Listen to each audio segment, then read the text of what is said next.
Hey, and welcome to Matt and Jess TV. I am Matt And Roast. I'm Jessica Bun Bun. Welcome to our new The Handmaid's Tale theory discussion. And if you guys have been watching this channel for a little while now, you know that with this being the final season, somebody's gonna go. It's too unrealistic to sit here and think that all of these characters who we've come to know and love so much are all gonna make it to the series finale and have a happy ending. Yeah, so in this theory video, we are going to be talking about Nick and Mhm. whether or not he's going to make it out of this season alive, and if it's going to be Rose who's going to be the person who's going to end up killing him. Now, we're just going to say this again. We've said this with every video, but please don't post spoilers in the comments about Nick from the books, Testaments, Handmaid's Tale, nothing. We haven't read them. We're Mhm. spoiler free. And there are other people that are watching that are spoiler free as well, that just want to kind of have some fun with just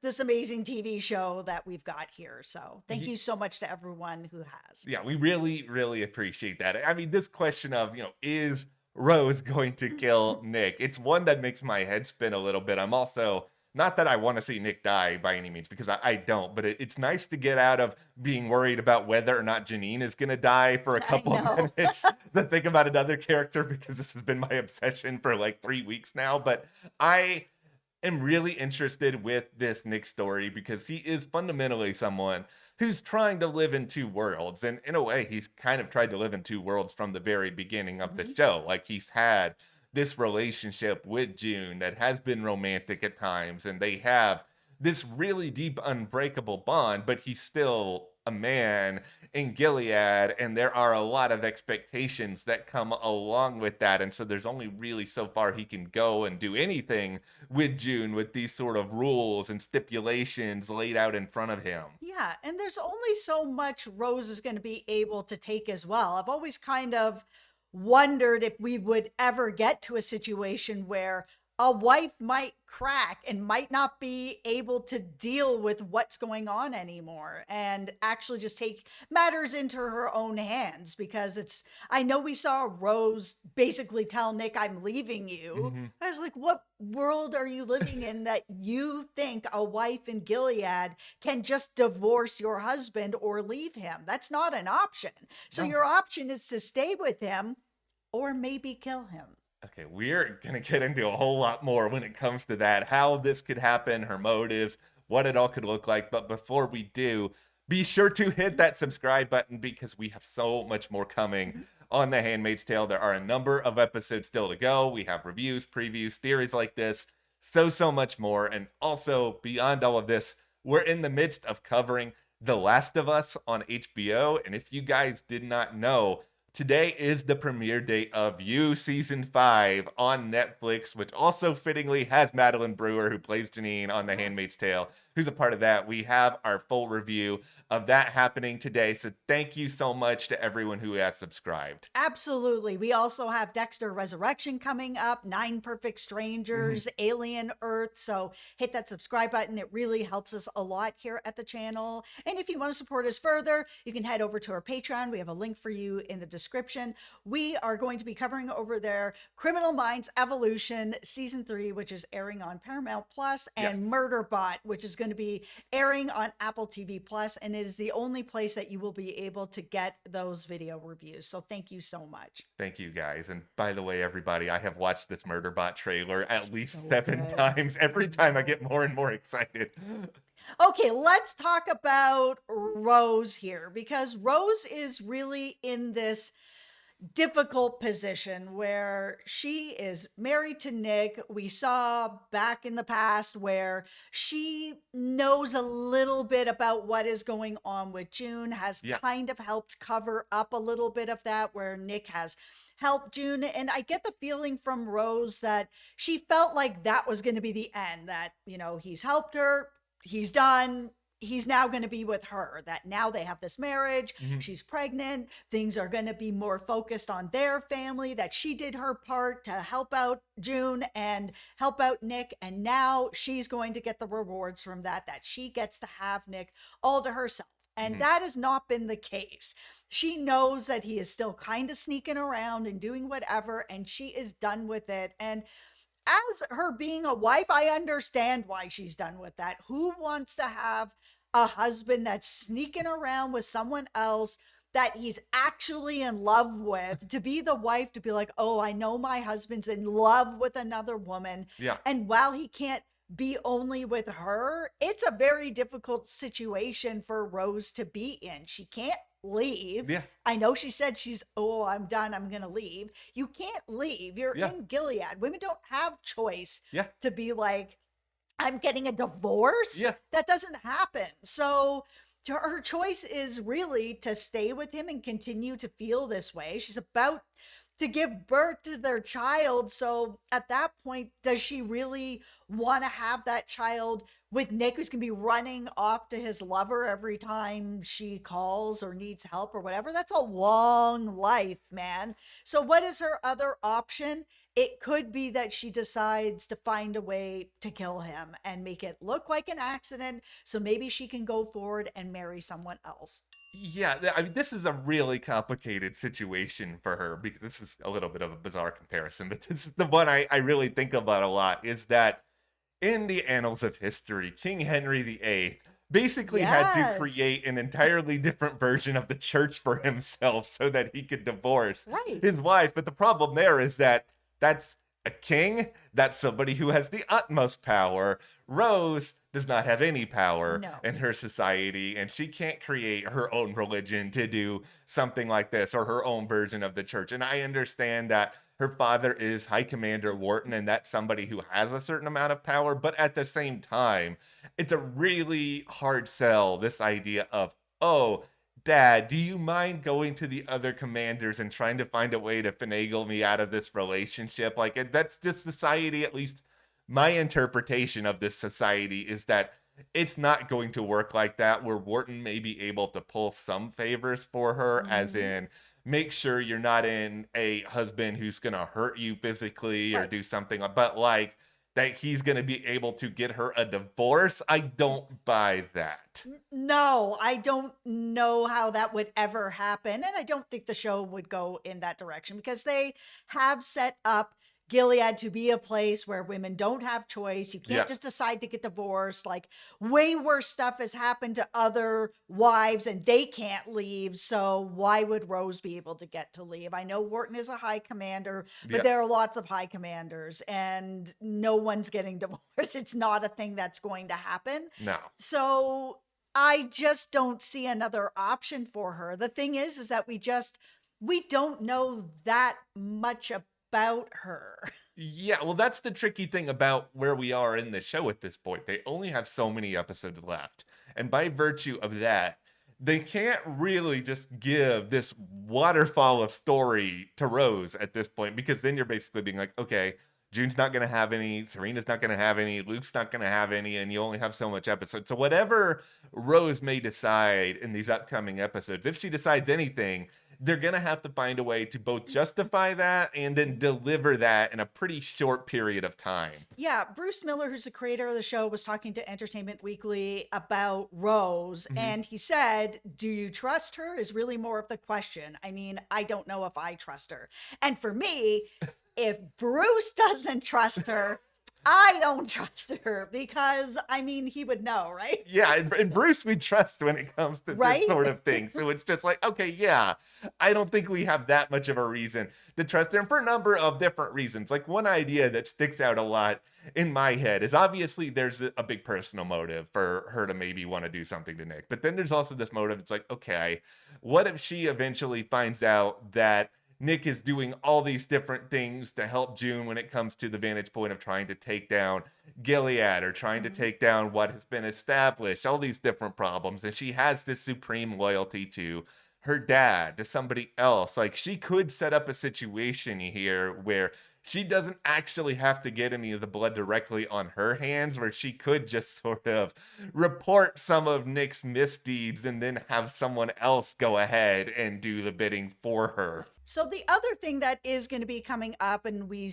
talked about this in our previews, that June is going to be hiding in an unexpected place in this next episode. And with Rose being out of town, that unexpected place could be Nick's house. Yeah. And if she's in Nick's house and there's a little romance going on in Rose's house, it's possible that Rose could come back, find June there, find them in each other's arms, whatever is happening at that point, and she could just break. I mean, it's one thing for Rose to be sort of turning a blind eye to the two of them, maybe something happening out in the field or somewhere else that, if she doesn't know about it, then it's not happening. Just have the ostrich syndrome going on. Yeah. But once if she comes home, she's like, oh, cool.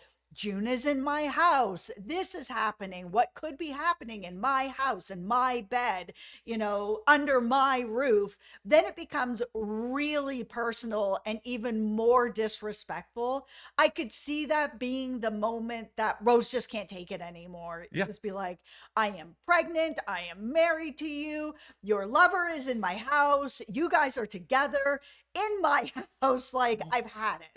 Yeah, I think it's pretty important to remember the idea that in television, secrets very rarely ever stay that way. And if Right. something happens between June and Nick, it's something where if you are Rose, you can probably sense it when you come back. Either, even if you don't see them in each other's arms, there's still ways you can kind of figure it out. Intuition, evidence, like whatever it may be. And I think a realistic possibility here, and everybody put on your hard hats, is just that Oh, I mean, this is a show where not everybody we like is going to make it out of it alive. And I think creatively, it makes sense to kill off Nick before the end for a couple of different reasons. Like, number one, you have to amplify the stakes for June and Moira and everybody else on that side where it's like, okay, nobody really is there to help you. The person who was probably on the commander's side that was the closest to being able to help you is now gone. And I think in doing all of this, you kind of force Lawrence's hand even more to step up to the plate and become that person because, if Nick is gone, who else do you really have to turn to from that vantage point? I mean, there's no other commander that we know of right now who we can think of as even the slightest bit virtuous. I understand Wharton may be a little bit ambiguous, but it's like, we don't know if he's capable of any sort of good on that level. Like, I'm not going to sit here and have any faith in that guy. no, we talked a little bit about this before as well, about the idea of like, is Wharton a villain or is he like secretly working with Mayday and he's worked his way up the ranks? And Yeah. because it was always very strange the way that he was talking to Nick about the fact that Toby's still alive, he's going to be talking soon, and trying to like pull information almost like, are you involved? Or knowing he's involved and kind of being like, he's talking, you need to take care of this kind of thing. He's just such a question mark. But Yeah. yeah, if Nick is off the board, who has been very much helping June, less about Mayday, but June, that then you do have the only person that's kind of left is Lawrence. And Lawrence knows that he's going to end up on the wall. Yeah. So what does he really have to lose? Is there any way to pull back the other commanders, or is he just lost at this point? Yeah. But, the biggest thing that makes me feel like we're going to lose Nick Okay. was that last see you later between June and Nick, where they're like, oh man, every time we meet up, we always say goodbye like it's the last time, but we always see each other again. So see you later. I was like, uh-oh. That feels like either he's going to die before Yeah. they see each other again, or the next time they see each other, it's going to be definitely the last, where they might have their last kiss or their last hookup or whatever's going to happen. Rose is going to come home and that is going to be it. I think there's just a very good possibility that this is the case because it is just, yeah, there's a little bit of foreshadowing there. And on top of all of that, I think that everybody behind the scenes at The Handmaid's Tale knows that there's been a ton of suffering over the course of these 6 seasons. And I do think, no spoilers here from Testaments or anything else. It's just like, I feel like they're going to want to give some characters an element of peace. I don't think that The Handmaid's Tale is going to end with June in complete misery or anything like that. But I think the best way I can sort of describe what I think the ending is going to be is bittersweet, where maybe Luke is still around, maybe June is able to defeat Gilead on some level, even if it's not completely, and she can walk away feeling like she's done something. And I think the way in which Nick's death could fold into that is the idea that, okay, maybe Nick just does die because of something that happens with Rose, or he dies for the sake of the greater good, and ultimately Rose is somebody who kind of stops that greater good from handling it further because she's so in her father's craw, or whatever else it might be. I just feel like we're going to see something happen positive for June before the end of this, please. But I think there's going to be loss, and Nick is one of those losses that just makes the most sense. Yeah, I mean, I'd like to see something positive happen for June. Again, we don't know what's coming Yeah, up, so it kind of feels like either she's going to be getting Hannah out of there, and that's the positive ending for her, or if she doesn't get Hannah out of there, I don't know how she ever stops. yeah. And so for me, then, if she is not in the Testaments, that means to me that June's not making it out of this alive because she's never going to stop. Yeah, I'm really worried about what happens for a lot of characters the rest of the way, but it is sort of, if I am sitting back and putting on a tinfoil hat and I'm like, okay, what characters have the smallest chance of making it to the series finale? I think Nick is high on the list. it's a pretty intense race between Nick and Janine, but there's this twisted part of me now that thinks that Janine's just going to survive because I'm going to go into every single episode thinking that she's going to die, and just by virtue of that, she'll just keep on living week after week. Absolutely. I just think that Nick has been riding the fence too much. He's been playing both sides too much. Yeah, And the person that's really, really getting hurt in this is his wife. And yeah, I see where she's coming from. If I was his wife and he's off with his other lover, helping her, he's in love with someone else, I'm pregnant, I'm at home, I come home, this lover's in the house, yeah. like, I don't know how I would react. Yeah, it would be understandable on a human level why something like this happens. I I think don't like it, but I no. understand if she cracks. Yeah, I think ultimately if Nick dies, I think we all have to see a death that makes like some element of sense. It can't just be done for the sake of everyone being like, how can we make this show more traumatic? Because guess what? We've had enough trauma. We've already been at the trauma buffet. Like we're full on the trauma. Like it needs to be something else other than just let's make people more miserable. Yeah, and that's the thing about it, right? Like it feels like Rose is definitely suffering in the position that she's in. She's Yeah. in a very unique position, what Bruce said about not trusting her. Yeah, do I think she could kill him? Yes. She could also be feeding information back to Wharton, and Yeah. maybe that's why her dad is having these types of conversations with him to kind of be like, just so you know, I know. How do I know? You're married to my daughter. Rose, Nick, we're watching you moving forward, and we're excited to see what happens from here on out. But Yeah. that is our new Handmaid's Tale theory, all about Rose and Nick. Do you guys think that Rose could kill Nick, or will she have him killed by someone else? Give us your thoughts, your theories. Hit that subscribe button for more, and also support us further. Join our Patreon. That link is in the description. We're covering there exclusively Criminal Minds Evolution. Murderbot, thank you so much. We'll see you here next time.